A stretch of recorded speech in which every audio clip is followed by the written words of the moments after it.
AFC Sports World back at you. Man, we got a packed house again. First, Ralph is not here. Got to give him a shout out. It's his birthday today, so happy birthday, Ralph.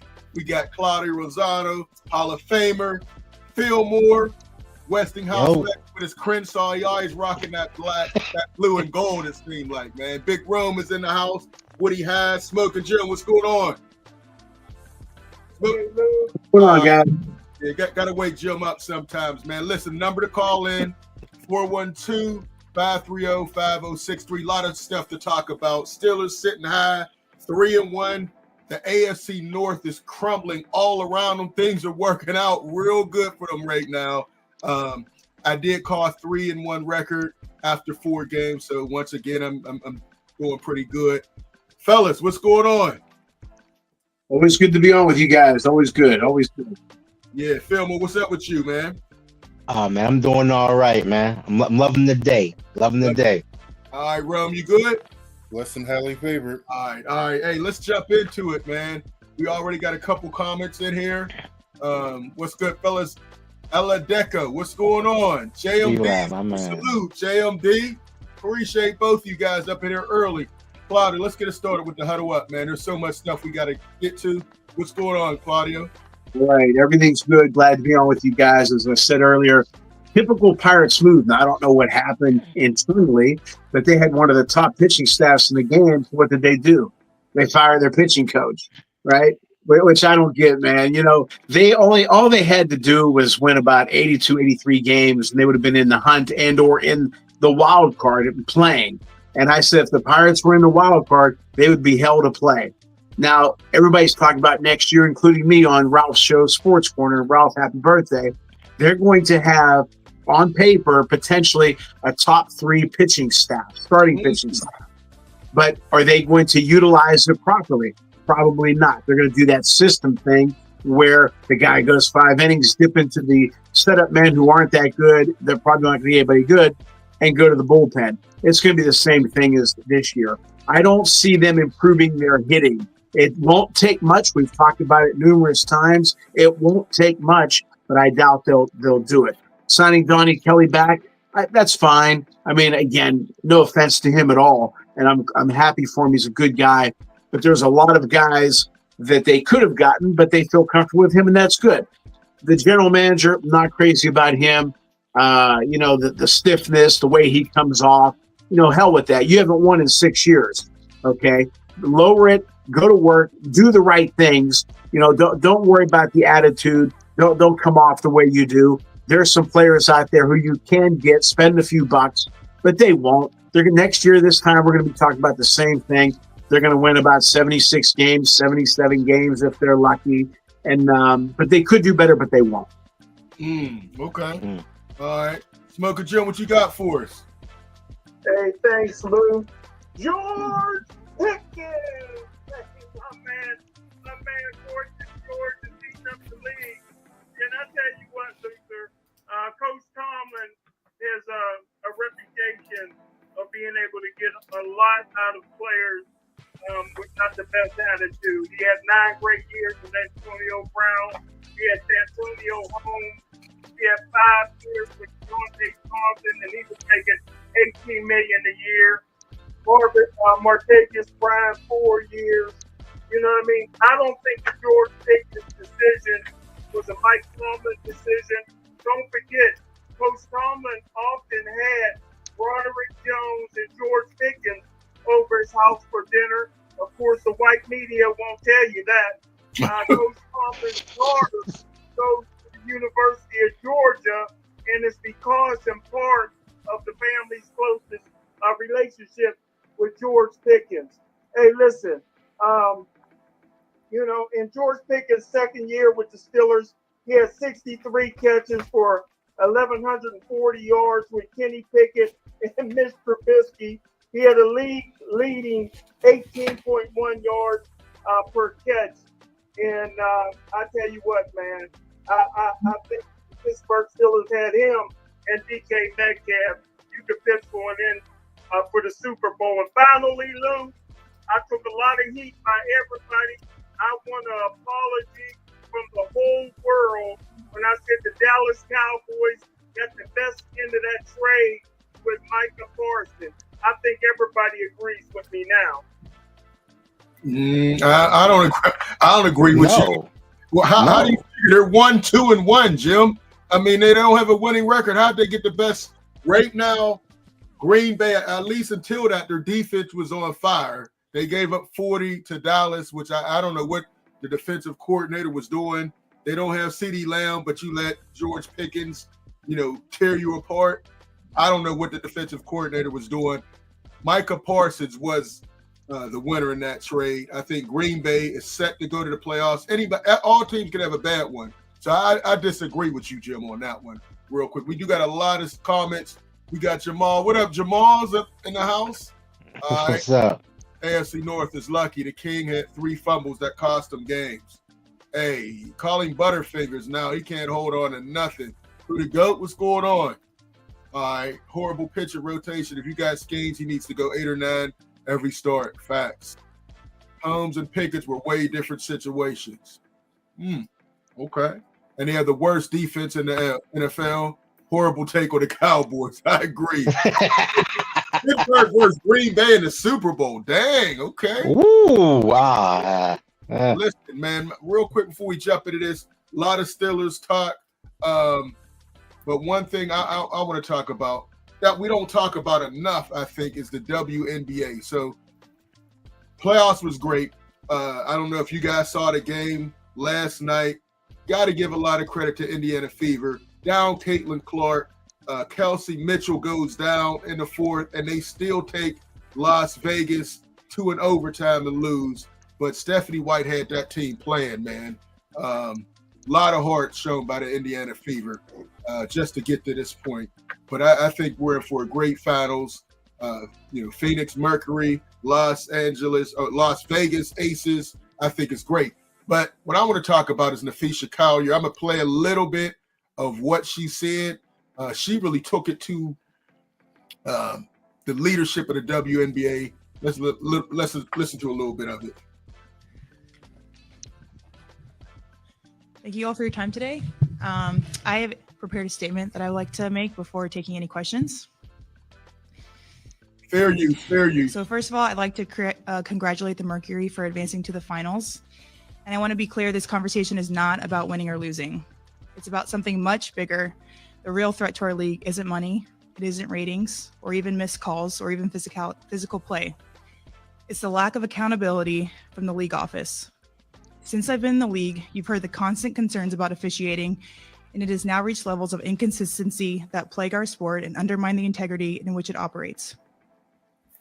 Whether the league cares about the health of the players is one thing, but to also not care about the product we put on the floor is truly self-sabotage. Year after year, the only thing that remains consistent is the lack of accountability from our leaders. Sorry, I had to walk here in my boot. I'm kind of out of breath. The league has a buzzword that they've rolled out as talking points for the CBA as to why they can't pay the players what we're worth. That word is sustainability. But what's truly unsustainable is keeping a good product on the floor while allowing officials to lose control of games. Fans see it every night. Coaches, both winning and losing, point it out every night in pregame and postgame media. Yet leadership just issues fines and looks the other way. They ignore the issues that everyone inside the game is begging to be fixed. That is negligence. At Unrivaled this past February, I sat across from Kathy and asked how she planned to address the officiating issues in our league. Her response was, well, only the losers complain about the refs. I also asked how she planned to fix the fact that players like Caitlin, Angel, and Paige, who are clearly driving massive revenue for the league, are making so little for their first 4 years. Her response was, Caitlin should be grateful she makes $16 million off the court, because without the platform that the WNBA gives her, she wouldn't make anything. And in that same conversation, she told me players should be on their knees thanking their lucky stars for the media rights deal that I got them. That's a mentality driving our league from the top. We go to battle every day to protect a shield that doesn't value us. The league believes it succeeds despite its players, not because of them. I have the privilege of watching my husband run a league where he has to balance 100 different things at once. I won't pretend the job is easy, but even with all of that on his plate, he always takes the time to reach out to players when he sees an injury, whether it's Unrivaled or even during the WNBA season. That is what leadership looks like. It's the human element. It's basic integrity, and it's the bare minimum any leader should embody. This year alone, I've gotten calls, texts, and well wishes from so many players across the league. Those moments remind me that sometimes there are things bigger than the results than this game we play. But do you know who I haven't heard from? Kathy. Not one call, not one text. Instead, the only outreach has come from her number 2 telling my agent that she doesn't believe physical play is contributing to injuries. That is infuriating. And it's the perfect example of the tone-deaf, dismissive approach that our leaders always seem to take. I've finally grown tired. For too long, I have tried to have these conversations in private, but it's clear there's no intention of accepting there's a problem. The league has made it clear it isn't about innovation, it isn't about collaboration, it's about control and power. I've earned this platform and I paid the price to get here, and now I have a responsibility to speak on behalf of the Hey, I just wanted to run a little bit of that, man. She just went off, and I agree with everything she had to say. There's no respect for the commissioner. Look for her to be gone. When players start coming out, I don't think I've ever seen something like that, where a player just rips a commissioner at an exit interview. 4-page paper, just wrote down everything. She's failing the league. With this boom, I can't see how they're losing so much money with everything that they've gotten with all the exposure with Caitlin Clark, Angel Reese, Paige Beckers, and then in a couple years, Juju's coming in.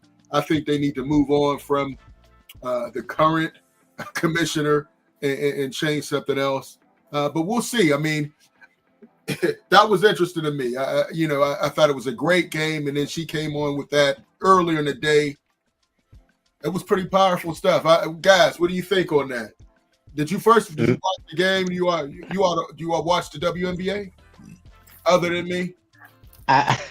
I do watch the W, man, and shout out to Asia Wilson, the only 4-time MVP in women's basketball history. She done passed Cynthia Cooper and everybody else. She's even to go over Cheryl Miller, who dropped 100 points. You know what I'm saying? So I got Asia to go to women's basketball, but it's out to the H's for that W. That was a hard fought win, but she's right. They've made money off of Caitlin Clark, off of Paige Beckers, off of Angel Reese and their beef. They've made money, so now they're finally in the black. Right. Finally, they're in the black. So now these women can stop playing basketball overseas during the off season, risking injury, and they can play them now, so they can train all year round and make a W a better place. But the commissioner don't want that for some reason. I don't know why. She's terrible. I don't watch the WNBA. I wouldn't recognize the commissioner if she was in front of me. But just from listening to that well-written letter, she wrote from her heart, as I always say. To me, first thing I think of is arrogance, ego, and that's the commissioner. Okay, Pete Rozelle, in my opinion, was probably the greatest commissioner of any sport. Yeah. And nobody can say, now confidence is one thing, but arrogance and cocky and what do they call that when you keep people away from you? I'm forgetting, but that's what this commissioner seems like she's doing. She wants to be big time. She ain't anybody. It's her players. It's the players. I've never, Luther, I know you know at WNBA inside and out. I never heard you mention her. Because that's not why you watch it. But right. So to me, as a leader, and as I said about somebody earlier here today, you can be confident in what you do, but you don't have to be arrogant. You don't have to be an ass. You don't have to be standoffish. That was the word that I'm looking for.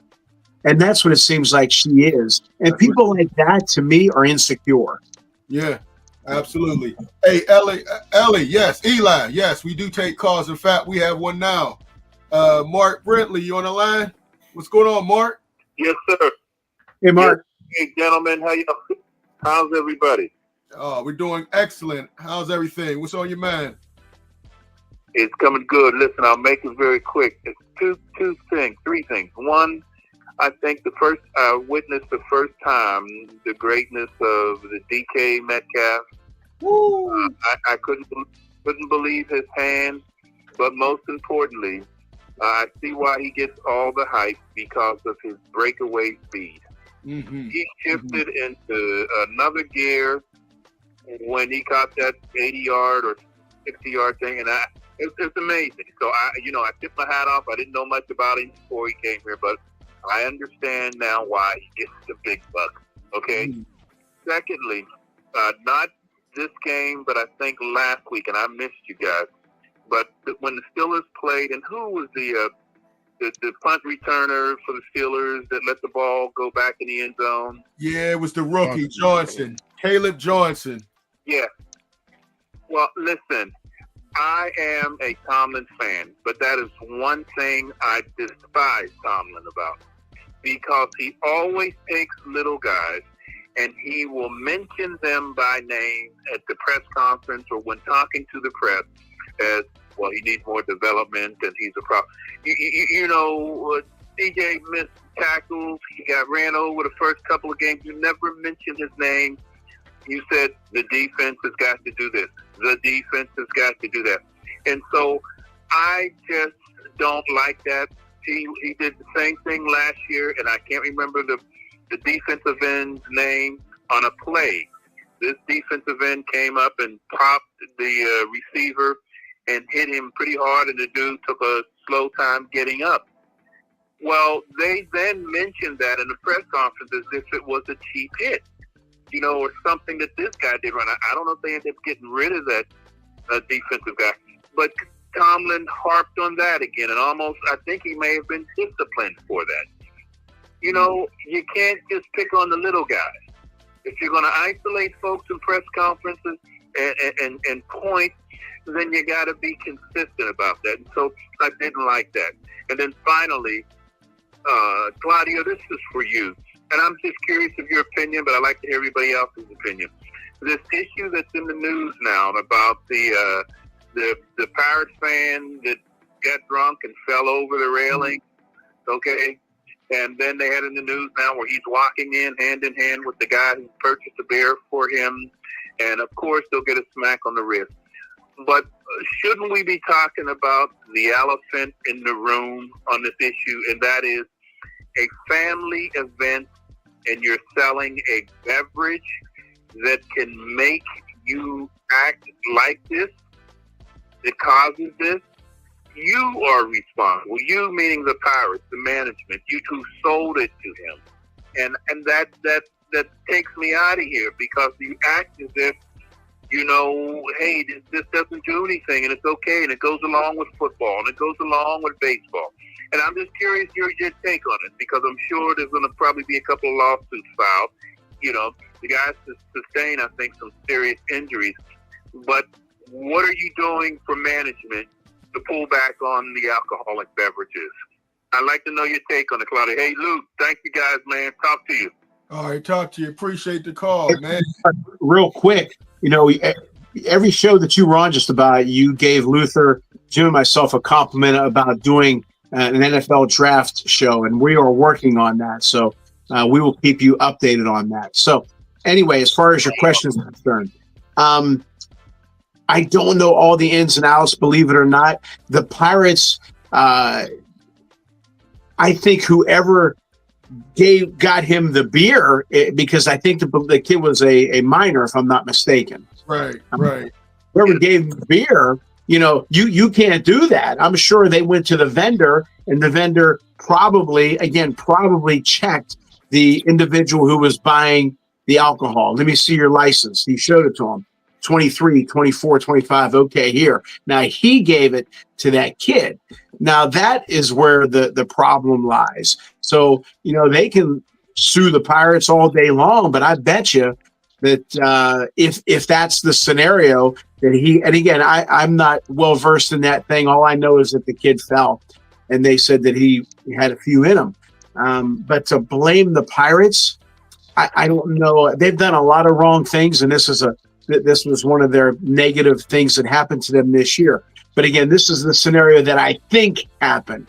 I don't know. But somebody gave that kid a beer. Obviously, somebody who could purchase a beer. So if there's responsibility, probably that guy who gave him the beer, but maybe he doesn't have the money to sue him, so they're going to sue the bigger fish. I don't know if that makes sense, but that's kind of my take on it. And really, at the end of the day, Mark, each and every one of us, we can blame, everybody for something.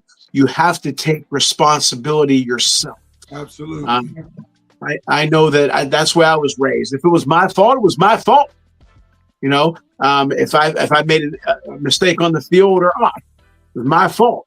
And I will apologize when I do make a mistake as a father, as a husband, as a friend, as a coach in business or on a show. Or Luther a couple months ago, and Luther will tell you, I don't know what the hell was going on, but I told Luther, I don't think I did really well on the show today.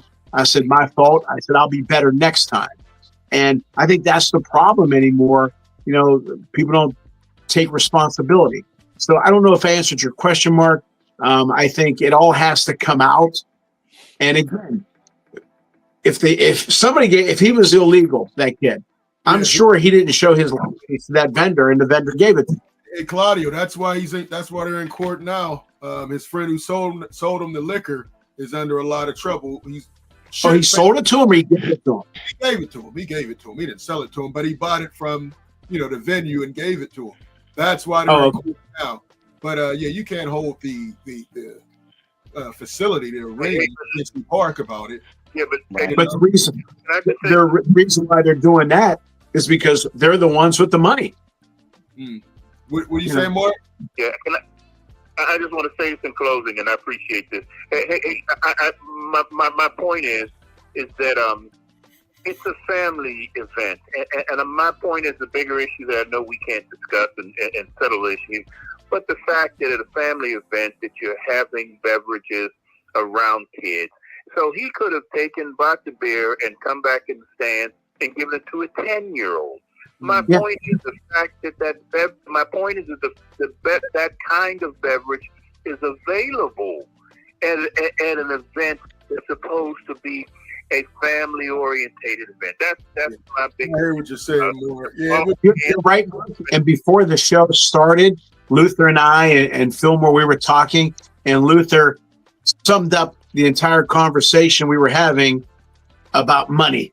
It's all about money. Years ago, Tony Kornheiser was interviewing Roone Arledge of Monday Night Football, and he's asking him all these questions about the beginning of Monday Night Football. And why did you have it at 9? Why did you start Joe Namath? Why this, that, and the other thing? All these questions. And Roone Arledge said, Tony, I don't mean to be short with you, but the answer to all of your questions is money. Yeah. And they're even selling alcohol at college games now. So it's, college, pros, everything. So, we took some kids. Appreciate it, Mark. Yeah, Thank you, Mark. Thank you. This weekend, right. The kids got to witness some people who had a little too much to drink in the stands, unfortunately. So we'll see. Eli's back. He said he was 20. Yeah, underage. Parents won't get in trouble, but the kiosk management will. I'm not sure, because if he sold it to the adult, the adult gave it to him. So that's why that man's in trouble now. But nothing's going to happen to him. Hey, get a number to call, 412-530-5063. Let's jump into this. Big Rome and Smoker Drum, I ask you guys this first. Going back to the Steelers-Vikings game, Ireland, 9:30 game. Give me your thoughts. I think you had them losing, right, Big Rome? Yeah, I didn't think that they will come up with the game plan that they came up with, which was surprising and pleasant, as a matter of fact, because the use of that jumbo package that they used when they used Spencer Anderson and they used Mount Washington to free up some holes was the shot in the arm that they needed. Because we've seen that Gainwell gained like about 91 yards. 99 yards. So think about that, and you got Warren back there who could break a lot more tackles. He probably would have put up a $120 easy. So I like the fact that they did that. That was a plus. Also a plus was their mix-up on the front seven on their defense. I've seen a lot of action over there that I didn't see the first two games. Started it in the third game, and in the fourth game, they really broke it open. So there was a lot of twist stunts, and there was a lot of fake stunts, and they brought in the middle linebackers a little bit on delayed blitzes. So Right. I seen some action over there that I liked. They still got some work to do, but overall, they got a lot of action plays, which was fantastic. But they still have to find a way to develop passing longer than between 5 and 10 yards. Right. And getting a ball downfield. And that's only going to happen is if you can leave those 5 offensive linemen on an island. Right. And we have yet to see that yet. So they got work to do. But Absolutely. all in all, I like the result. Yeah, I was shocked. I was shocked that they started off fast. I like the way the offense has been starting off fast the last couple. They were up 14-3. Offense sputtered a little bit afterwards, but the run game was better than it's been all year. I know the only one unhappy about the run game was Jalen Warren. He was like, where were these holes at the first 3 games that I was back there? Because there were holes, and I was excited to see it. Hopefully they can keep it up. Smoking Jim, you did call this. You said a 35-34 win, I believe, right, Smoking Jim? Well, I have to say, look, sir, I think I speak for everybody when I say nobody listening right now cares about the WNBA. And don't forget this, that the commissioner don't work for the players. The commissioner works for the owners. So if the owners are happy with the commissioner, she's not going to get fired. But listen, I chalk this up as a loss. Pittsburgh Steelers stink. Listen, they playing like the team that was 11-0 that we knew wasn't 11-0. I'm not going to do backflips because the Pittsburgh Steelers had 5 turnovers and barely won the game. Hey, listen, the quarterback threw for 350 yards, had 2 receivers over 100 yards. Lucky the tight end didn't show up. He didn't. The Pittsburgh Steelers should have lost just like Skylar Thompson. But come on, Jim. They're running away with the division so far, but they got to improve. They got to continue to get better. Absolutely, Jim. You know, you would bring up the Skylar Thompson incident, man. That was just unfortunate. He was out, and got attacked and beat up pretty good. So we'll see. Listen, Jim, you say all that. They're 3-1. You know, a new team, a lot of new players. So I was excited about what they did. I wasn't upset. Hey, we do have a call. Eli's calling. All right, Eli, what's on your mind, Eli? Thanks for the call. Yeah, thanks a lot. I just got to speak on this Steelers situation because, like, I'm a Titans fan, so I got to see the Arthur Smith experiment in Tennessee for a couple of years before he flopped around the league like a wet noodle, like especially in Atlanta. Because he was just god awful as a head coach. But I'm watching these Steeler games offensively, and I'm seeing Tannehill out there. I'm seeing Derrick Henry out there. I'm seeing what he did with our team. He really doesn't have much of a mind for change, and that goes back to the Titans versus Cincinnati, whereas the first play of the game, Tannehill threw that ugly interception on a stacked formation on the small side of the field. Well, when that third interception of that game was the same exact play on the opposite side of the field. The dude really doesn't have it. The reason the Steelers are even competitive this year is because of Aaron Rodgers, period, plain and simple. A lot of people wanted to write him off in New York because he had his 3rd season of his entire career where he had 10 or more turnovers. 3rd. The dude's been in the league 17 years. Okay, he came off an Achilles injury and was still, from week 11 on, the 2nd best quarterback in the league. His turnover ratio behind Justin Herbert. Okay, the guy's finally healthy. The guy's got players. The guy's going to win you games. The biggest problem that Pittsburgh has, since the coordinator shit really doesn't matter. Sorry about my language. It really doesn't matter. Is the defense is $200 million defense playing like a high school team, and you've got T.J. Watt with 2 sacks on the season. That's pretty pathetic. You've got Jack Sawyer coming out. Why isn't he getting more reps? So you got to wait for Highsmith to get injured for a dude that played at Ohio State to be on the field. I'm sorry, but it's mismanaged. I think this could be Aaron Rodgers riding Tomlin into a sunset, because I firmly believe that it's going to be Pittsburgh versus Green Bay in the Super Bowl. Oh, I think it'll be the first time. I think it's going to be a first in NFL history.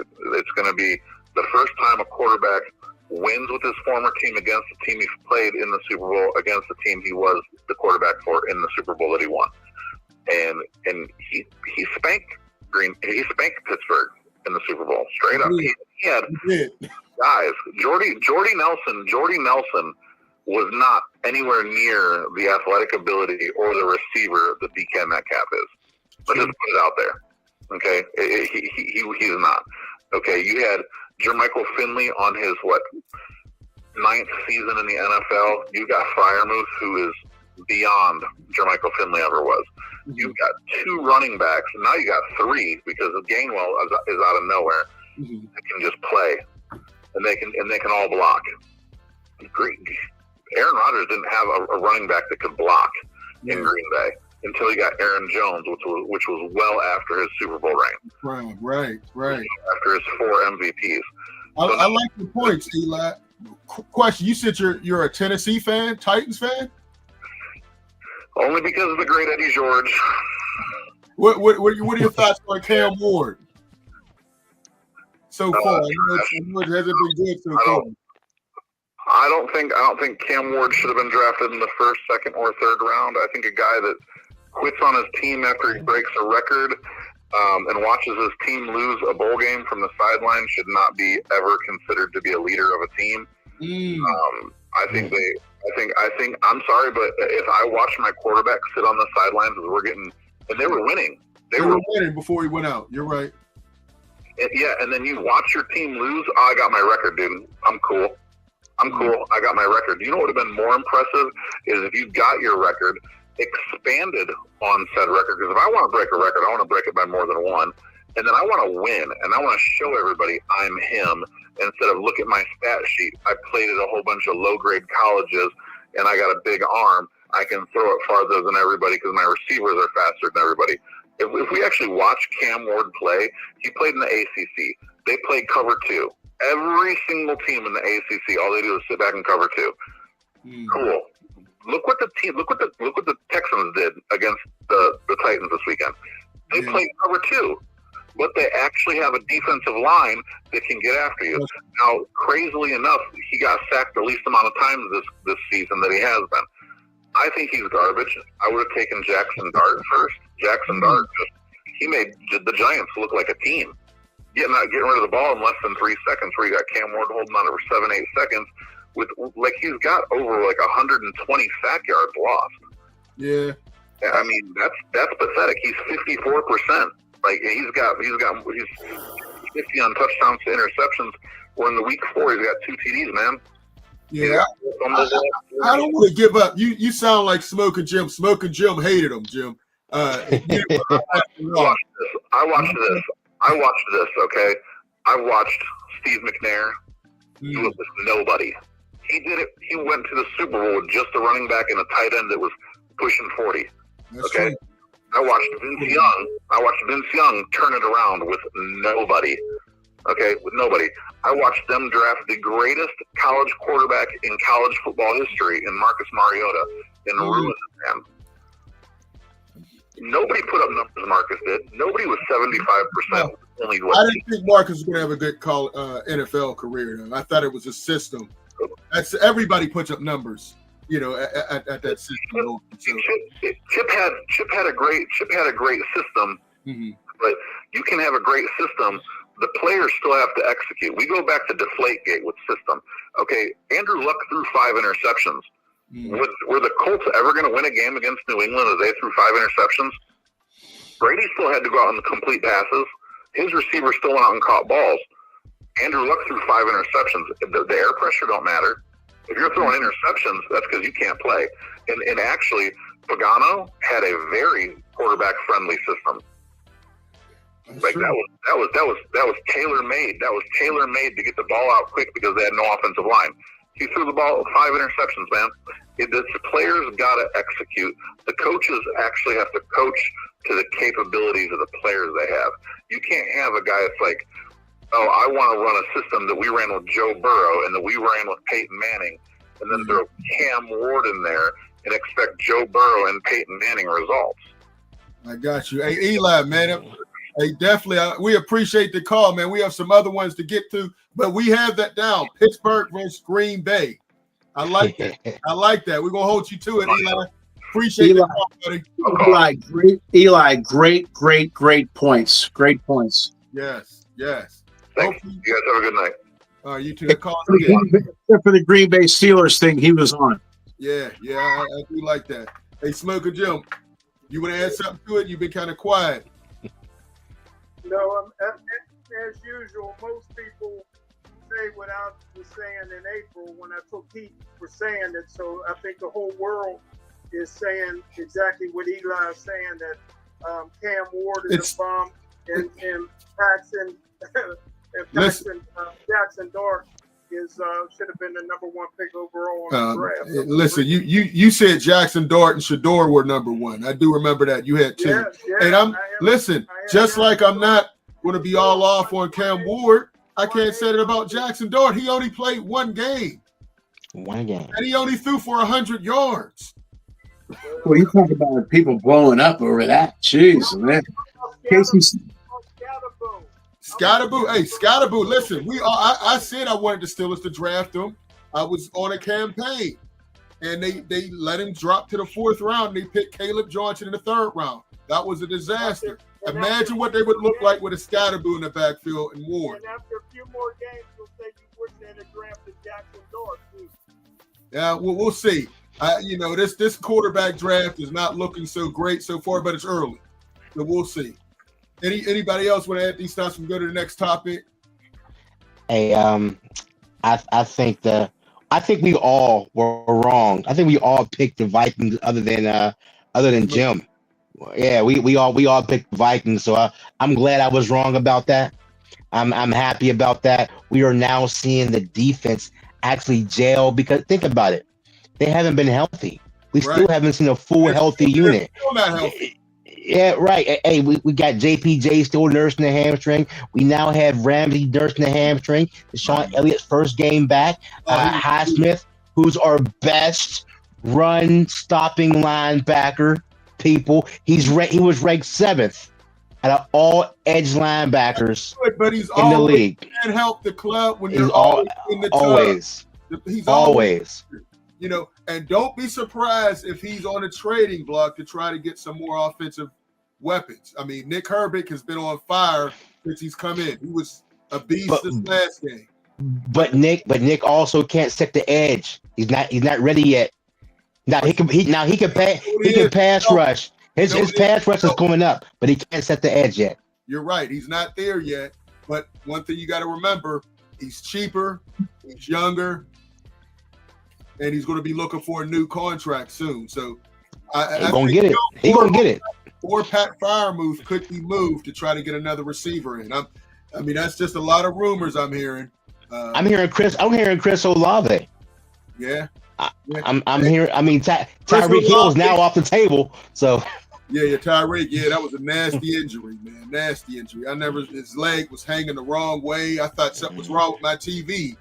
I'm like, why is his leg looking like that? It was bad. But Chris Olave, he is the wide receiver version of Tua. I mean, he's had 6 concussions over the last couple of years. Every time he gets tackled, you got to worry, is he going to be out with a concussion? That's the only thing. He has all the talent in the world, but at least Aaron Rodgers won't be throwing suicide balls like Derek Carr. Absolutely. Derek Carr caused at least 4 of those concussions. I mean, just had him floating in the air, and he just got his bell rung. Hey, we do have another call. LD. Yeah, how you guys doing? All right. What's on your mind, LD?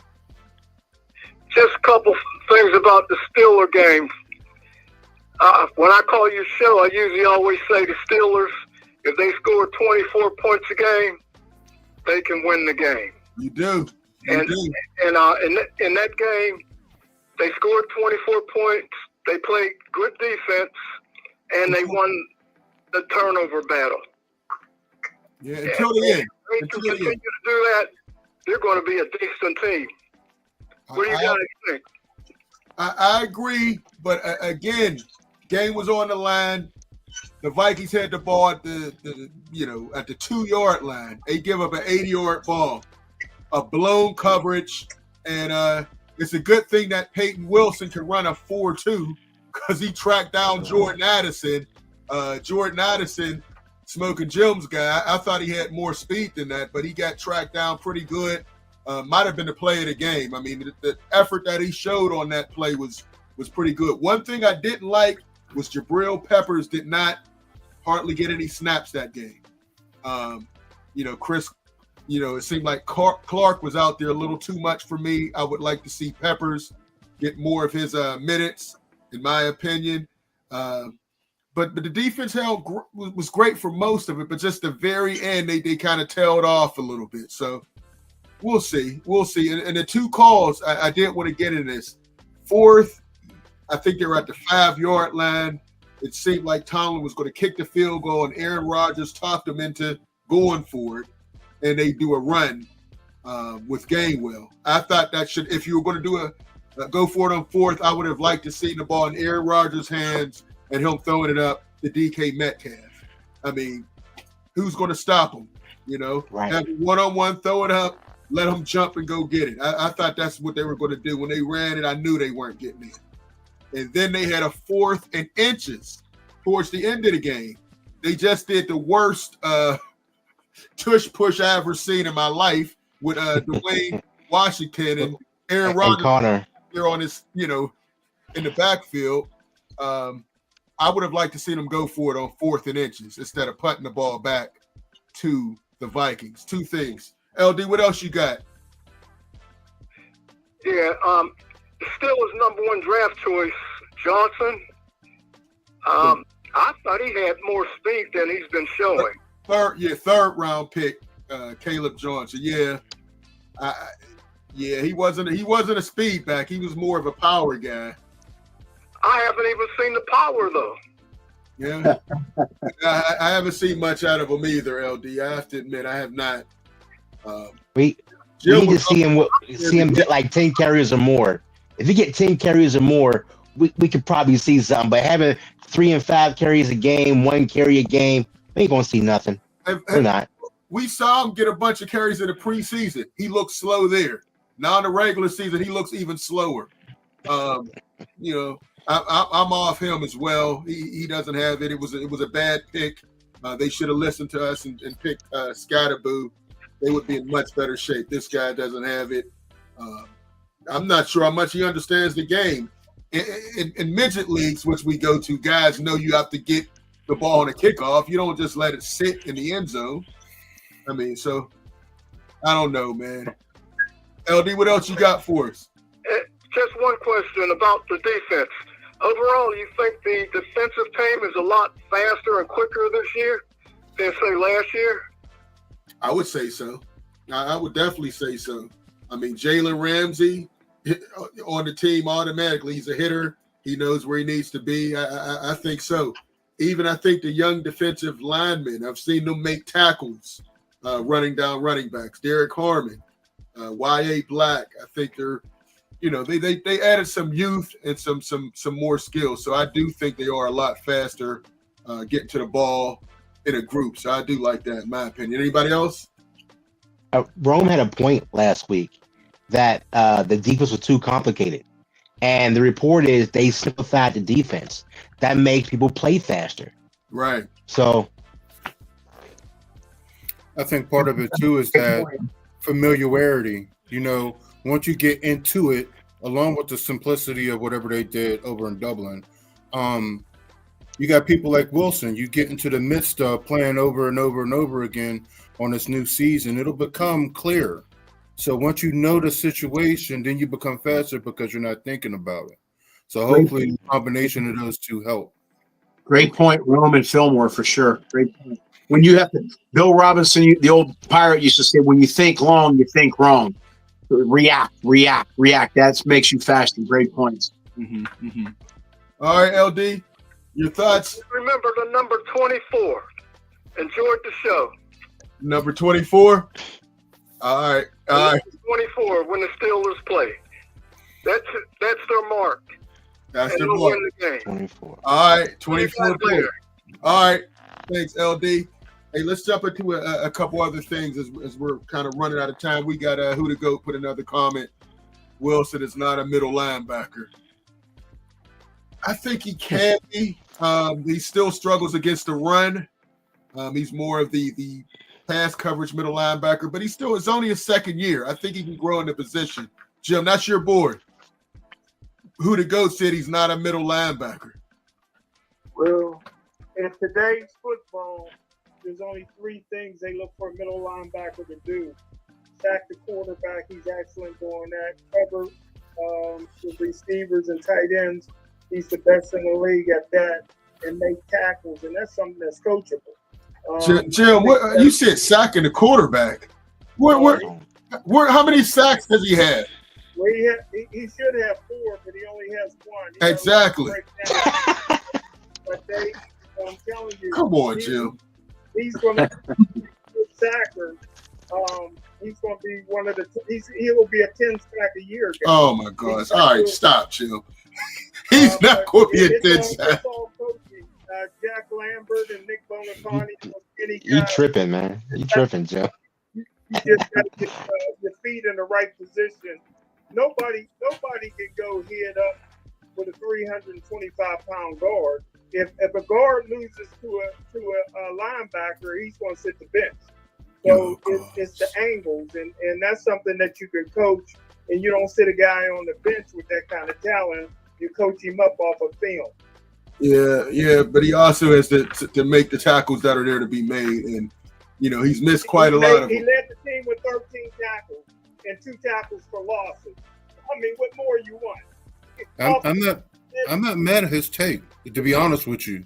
I think that's a pretty good take. If he fills the role that he's supposed to be in, and if they run the defense that they're capable of, these middle linebackers should be coming. Queen came in with the delayed blitz and got up in there. This is the kind of action that we need. Well, that's the kind of action that we did not have. So he's capable because he's fast. Right. Well, see, they were using Patrick Queen wrong. With the Ravens, they used to send him on those blitzes, and for the first year they weren't. Now they're sending him, and you're starting him. You're starting to see him make more plays. So finally, Terrell Austin figured it out 2 years into his still career to start sending him on blitzes. So we'll see if that continues to happen. But Dwayne, Sean Elliott, him coming back was a big boost. I mean, forced fumble, interception. This guy just knows the game, and he brings a level of excitement. Him and Jalen Ramsey, and it's special. They have to, but I still need to see Jabril Peppers get back on that field a little more. All right, real quick, let's go as we run out of time. Give me your power rankings, your NFL power rankings. Claudia, why don't you go first for us? I'm going to go with the Buffalo Bills first. I think Josh Allen right now is the MVP of the league. I like him. He does so many things with his arm and his legs and his leadership capability. The team believes in him. And then their running back, what's his name? Cook. James Cook. I like him. I think he can have a breakout season. He's averaging 5.3 a carry. And I think if he gets going, then that's really going to take all the pressure off Josh Allen, and Buffalo's going to be big time. Their defense is in the middle of the pack, but I think that's going to improve. Number 2 is Philly. They've won 20, I believe, out of the last 21 games. I mean, you talk about consistent and great, and they're big time, and Jalen Hurts is a top 3 quarterback. And I still think offensively, I think they can get even better offensively. And so I think they're number 2. Number 3 are the Lions. I think the Lions is more attitude. They really believe in themselves. They believe they can score against anybody. The defense, again, has to be a little bit better. But I think they have an attitude that we can go up and score and put 30, 40, 50 on anybody. And that's important. Number 4, Tampa. I like Todd Bowles. I always like Todd Bowles. I didn't think they should have got rid of him in New York. I think he's a hell of a coach. Baker Mayfield has a chip on his shoulder, and I think he is going to be in the top 3 for MVP of the league. Again, I just think that as the season gets on, Fillmore talked about Johnson. You're not going to get much out of him, 3-4 carries. You need more carries. I think Tampa Bay, the more games they play, the better they're going to be. 5 of the Rams, they've shown that you can punch them in the mouth and they're going to punch back. That's something I look for in my teams. You don't want to be a front runner. Okay, you're not always going to be winning games. When you get hit, how do you react? And I like the way the Rams react. And I'm going to pick 6, and that's Green Bay. I was surprised they gave up that many points to Dallas, and I was also a little surprised they scored that many points.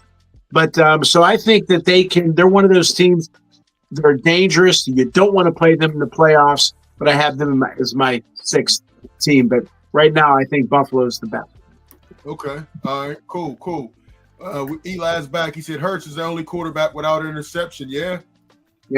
Who'd it go? He has Green Bay, Philly, Bills, Lions, Tampa Bay. Okay. All right. Dallas is number 1 offense in the league. All right. Fillmore, who you got? What's your top 5? Claudio, I really like your 5. I do. But I'm going to flip something. I'm going to put Philly number 1.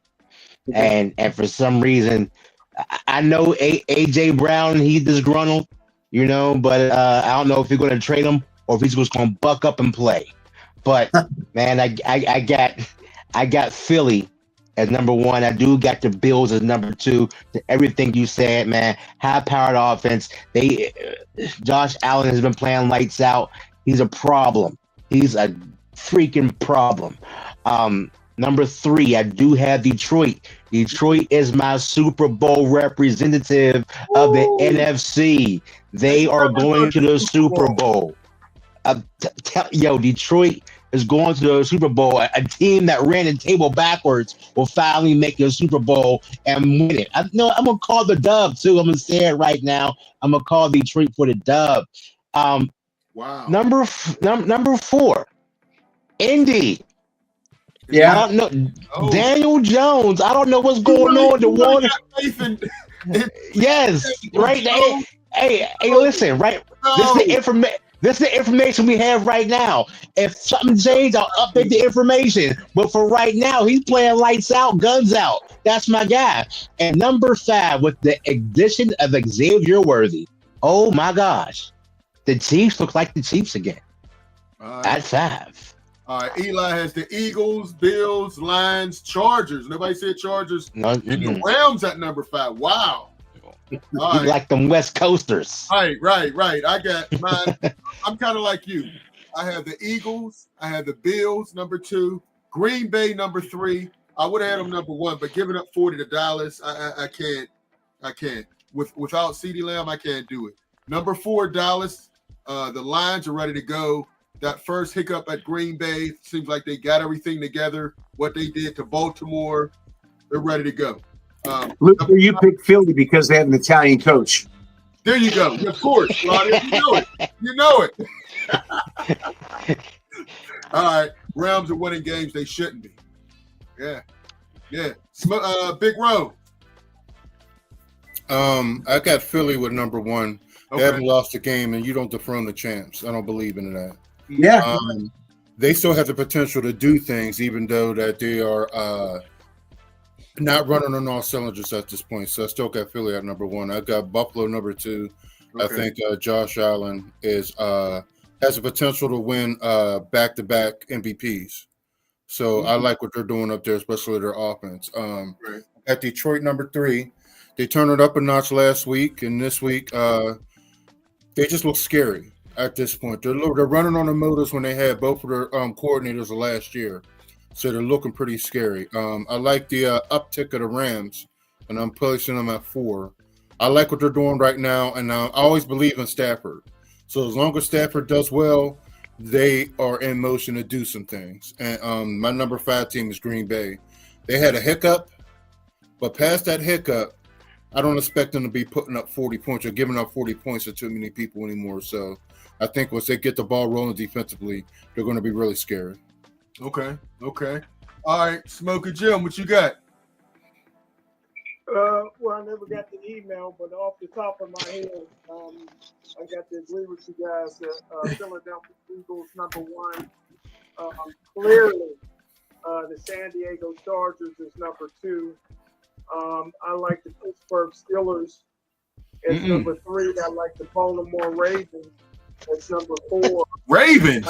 What are you talking about? It's not. Hold on, Jim. You said the Oh.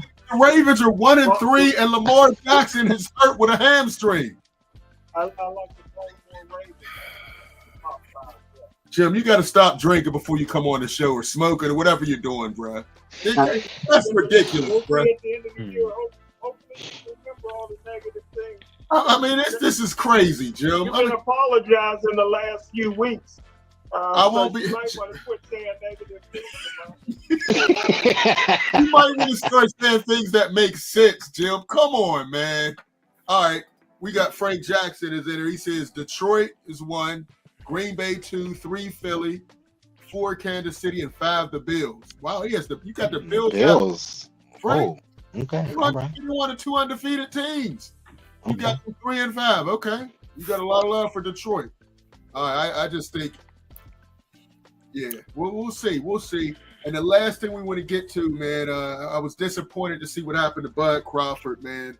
You know, It was his birthday. He just got the key to the city, and a cop ran up on him and stuck a gun in his face. So, you know, I don't know what happened. Hopefully, that cop gets fired. But I mean, everybody knows who Bud Crawford. They just had a parade for him. You know, I want to see the tape that he was driving so-called recklessly. I mean, give him a speeding ticket. Take him out with a gun in his face. I don't know if you guys saw the video, but wow. There's no situation where something like that should come to pass. Right. And the more things change, the more things stay the same, man. I was disappointed, man. You know, no reason, no traffic stop should ever end like that. Go ahead, Jim. What are you going to say? Well, one thing we know, he's not the Tulsa King.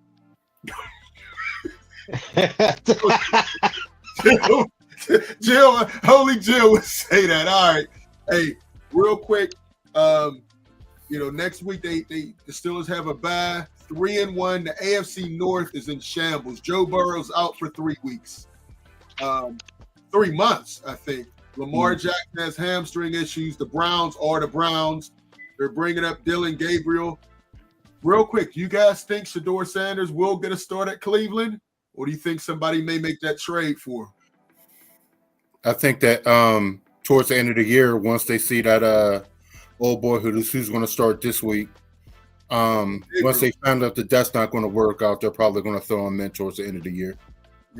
Yeah. We'll see. All right, Eli, unless a gun is pulled, a gun shouldn't be pulled, period. Absolutely. I agree with that wholeheartedly. Gabriel's about to turn heads. What, turn heads away from the TV or turn heads that he's good? Turn heads like this. Eli's an Ohio guy, so he has Eli's an Ohio guy, so he has an affinity for the Ohioans. I guess so. I just don't see Gabriel doing a whole lot. Me either. Gabriel's a gamer. Watch Oregon. Oh yeah, he was a gamer in college. This is pros. Hey, Kajana Carter was a beast for Penn State. Okay. Oh, he got injured. Yeah, I think he's still good. Are you saying he's like those other Ohio State quarterbacks that get to the NFL and just forget how to pass? Possibly. Hey, listen. I want to thank Eli. Eli was on point. I love my Ducks, though. I could tell. Eli, Frank Jackson, who the GOAT. He got one more. Shedeur got sacked 9 million times. He blinded the line. Dude couldn't read a defense. That offensive line was bad. Come on, man. And they're still not. His O-line was paper. Yeah. His O-line was bad. He had one guy that you'll be seeing on Sundays. Everybody else will not be. So we'll see. Anybody else? Jim, last thoughts. My last thought is at the beginning of the year, I took a lot of heat when I said Aaron Rodgers will be in the Pro Bowl. I think you guys all agree with me now. I think that Shedeur will have a chance to play this year if he moves from third string to second string. Right now, Flacco's the second string quarterback. Why? That kind of surprised me. And don't forget, Dylan Gabriel can play. He knows how to move a team. He's not big, but he had 63 starts in college. So he's going to play well. But so Shedeur, if Gilliam gets hurt, and don't forget, Watson may be back. before the end of the season. So, Watson won't touch the field. I guarantee Watson will not touch the field. All three of them would have to have season-ending injuries for Watson to touch the field. Watson's going to touch something. It won't be the field, Jim. It won't be the field. That's one thing. That was a good one, Joe. That was a good one. I like that. Hey, real quick, if anybody knows, we'll be at the Amani game this Friday. We gave out David Davis the Player of the Game trophy. They beat a tough North Catholic team to remain undefeated. So it was a great experience. Make sure you check out the YouTube channel for the game. But some great players. And then, Jim, they were at the Penn State game. They didn't bring them any luck. But David Davis and Gabe Jenkins and Ty were at the game for Penn State. So I took an L. I thought Penn State was going to be able to pull that out against Oregon. But Moore, the quarterback from Oregon, once again, I don't like Dan Lanning, but he has quarterbacks that definitely put up numbers and do well in college. I don't know about the pros, but he got another quarterback that's right in line. Final thoughts, Big Rome, and make sure you all click the link, click the QR code, go to the website, get some merch, get some jerseys, some shirts. Big Rome, any final thoughts before we get out of here? Oh, I just know Penn State stinks. So without a doubt, that'll pour my heart. Oh, dang. That's it. Hey, listen, I know one thing. The quarterback, Drew Allure, stinks. I mean, every time the game's on the line, he's throwing a pick. The playoffs last year, pick. Overtime, pick. If you put the ball in his hands, you're going to lose. He's not a first-round pick. You know who else stinks? Franklin. Franklin stinks. Ooh, Franklin has a bad record against top teams. I hope he stays there because he has a lot of local talent going there. I hope he stays there too for Michigan's sake. He can stay there for the rest of the year. I like that, Big Ro. But I would definitely like him to stay, man. A lot of local guys. All right. Go ahead, Claudio. Any final thoughts? Customato, Mike Tyson's trainer, used to say, "Fear, if used properly, can be a good thing." I know that my championship teams in 90, 2015, 16, and last year, we won our conference, won our championships. But during the season, those were the seasons I got the most sick. Why? I didn't sleep. I was worked up. I didn't want my team to feel like we got this. Mike Tomlin's going to have to sell the team that, hey, we can lose this thing. We are on our way to win this conference. This guy's hurt. This team isn't playing well, but they can't do that. They have to forget about all that and play with some fear, play with desperation, and say we are not going to rest on our laurels. We can't get cocky. We can't get arrogant. And it's going to start with Tomlin. If he can do that, then the Steelers will be okay. If they start resting on their laurels or thinking they're big time, or this guy's hurt, that guy's hurt, then they're going to be in trouble. Eli said he was the best in college when targeting Tyler Warren. Yeah, he could only throw the tight ends and running backs. Right. Like also needs to be able to throw the wide receivers, and he can't do it. And Tyler Warren is a beast. He's doing it at the next level with Indianapolis. He's helping Daniel Jones. Imagine what he does when he gets with a good quarterback. He's putting up numbers with Drew Allure and Danny Jones. So we'll see. Fillmore, any final thoughts before we get out of here? Hey, man, all the hype about college quarterbacks and things like that. I think the diamond in the rough is Sawyer Robertson from Baylor. Right now, he leads college in yards. He's one behind in touchdowns. I think he's second in QBR. He beat a ranked 17 SMU team when Arch Manning was getting scraped. So look at Sawyer Robertson from Baylor. Check him out. All right. Yeah, middle field is the hardest place to throw. You're right. You're right, especially in the league. You're right. Hey, I want to thank everybody, all the calls. Make sure you go to the website, SC Sports World, for Claudio, Smoker, Jim, Fillmore, Big Rome, Steel City Luke. Check it out. We'll check you out next time. Peace.